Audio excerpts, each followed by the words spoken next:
Welcome to our discussion of the differences between monetary policy and fiscal policy. Sadly, that very large number you're looking at is not the balance in my checking account. This number is a rough estimate of the size of the American economy, and you and I play a big part in that. You, me, our friends, our family. We go to work, we buy things, we create things, we sell things. There's a lot of money sloshing around every day. But we don't drive this economy by ourselves. In fact, we're helped along by monetary policy and fiscal policy. And that's what we're going to focus on today. What is fiscal policy? What is monetary policy? Who controls these policies? And what tools are available to help them steer this $16.2 trillion economy? Now, things are going to move pretty fast, but follow along as we fill in this chart, and we'll bring it all together in the end.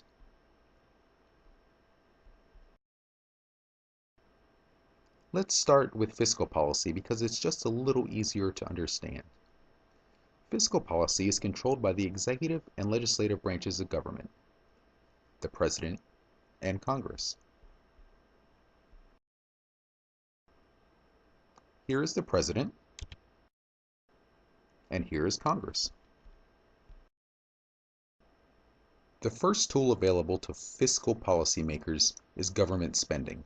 The government spends money on all kinds of things like the military or infrastructure, such as bridges and roads and highways, or transfer payments. These are things like welfare programs or SNAP, which used to be called food stamps.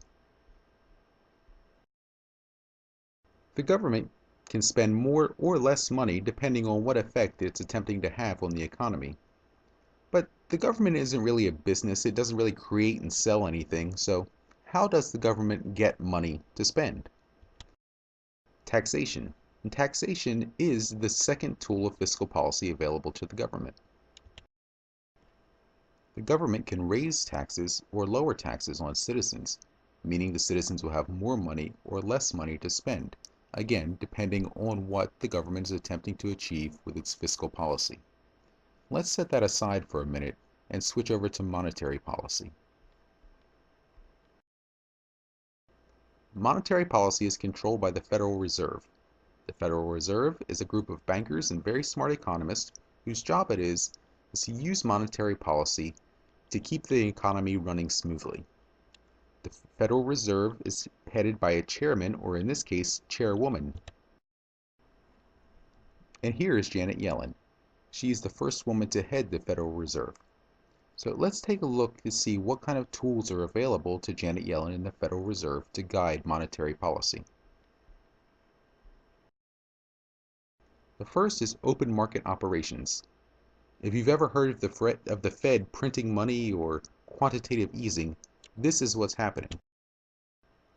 The Fed goes into the open marketplace and buys or sells bonds, either increasing or decreasing the money supply, again, depending on what the Fed hopes to achieve with its policy. One thing I found is that students often have trouble remembering which is fiscal policy and which is monetary policy. If you'll notice that the word monetary looks a lot like money, and you can connect that in your mind to the money supply and the Federal Reserve, then you're halfway to remembering the difference between monetary policy and fiscal policy. The second tool of monetary policy is reserve requirements. When you take your money to a bank and make a deposit, the money doesn't actually sit in the bank waiting for you to come back and get it. In fact, the bank lends that money out, perhaps to businesses looking to expand or to individuals hoping to buy a home. These reserve requirements are a percentage set by the Federal Reserve. So the Federal Reserve can increase or decrease that percentage, making more or less money available for banks to lend. The third tool of monetary policy is the discount rate. This is the rate of interest the Fed charges banks to borrow money from the Federal Reserve. The Fed sets this rate, and since interest rates tend to move together, the Federal Reserve can move interest rates all across the economy, making it cheaper or more expensive to borrow money, again, depending on what the Fed's goals are. Now, that finishes the overview of fiscal policy and monetary policy. But The president's job approval rating hovers around 45%.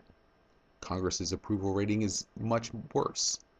And most Americans have little idea of what the Federal Reserve is or how it works. So, why do we give so much power in the economy to these institutions? Well, the answer is because sometimes things like this happen. The financial crisis of 2008 led to massive unemployment and a global economic downturn.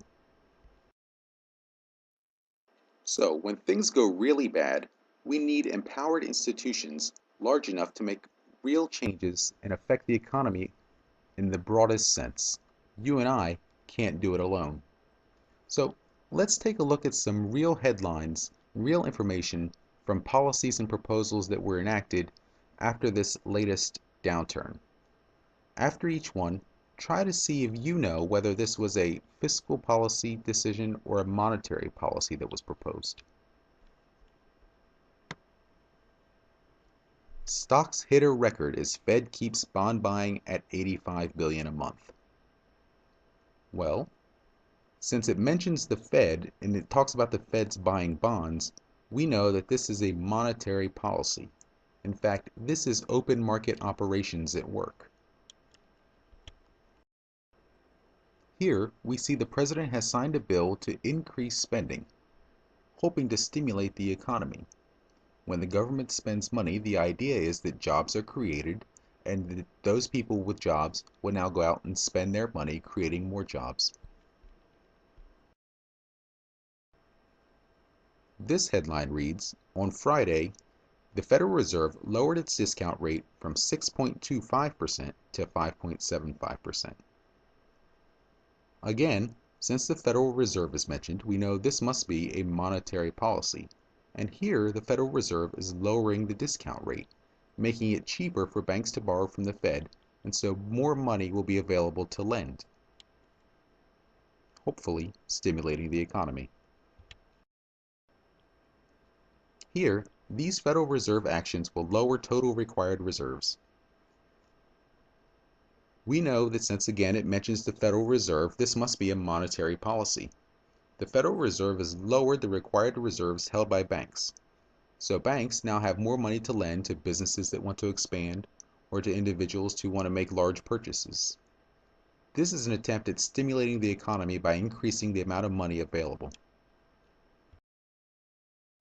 This headline mentions a tax credit. From what we learned earlier, we know that a tax credit is one of the tools of fiscal policy. So the idea here is to let workers keep a little more of their money in hopes that they'll spend it, driving the economy forward. This concludes our discussion of the differences between monetary policy and fiscal policy. Hopefully you are able to identify which is which. If you have any questions, of course, as always, you can contact me.